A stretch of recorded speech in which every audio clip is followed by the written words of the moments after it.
As the NFL lockout stretches further and further and gets closer and closer to the start of the regular season, people are starting to prepare for what would happen should the season either be cut short or eliminated altogether. One area we haven't really heard much from is Las Vegas and how oddsmakers are treating the lockout. Our own Mike Wilkening, who covers handicapping for us, was recently in Vegas, and he got a chance to talk to some people. Mike, what is Vegas's reaction to the lockout?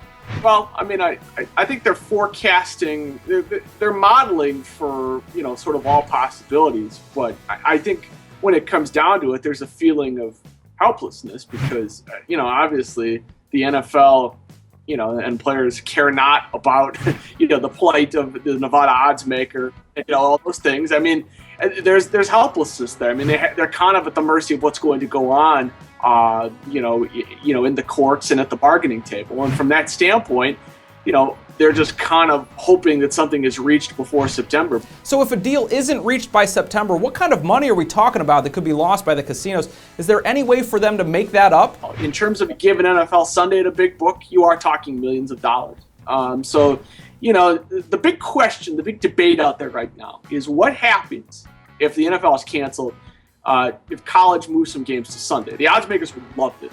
I mean, the casinos would love this, certainly. But and the other question is, what would happen with regards to that money, that handle? Would it go to college? How much would it go there? Now, I think it's safe to say some of that would end up on Saturdays or college games on Sunday. But I think you'd be hard-pressed to find anybody that would say that all of that money would go to college.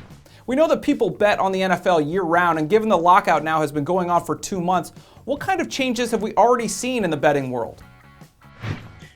The uncertainty about free agency, about trades, about the type of moves that could really increase a team's profile, their stock, so to speak, we haven't seen those. We haven't seen a Kevin Kolb move. He's a guy that was brought up in our conversation. You haven't seen that big move yet to help a team's fortunes where you would drive somebody to the betting window to say, okay, this 60-1 shot should now be 30-1. I've got to get down on that bet.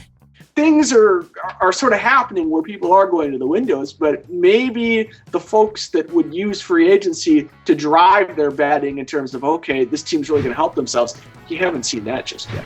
So given the scenario that the season is actually shortened or, God forbid, canceled altogether, long term, what does that mean for Vegas casinos?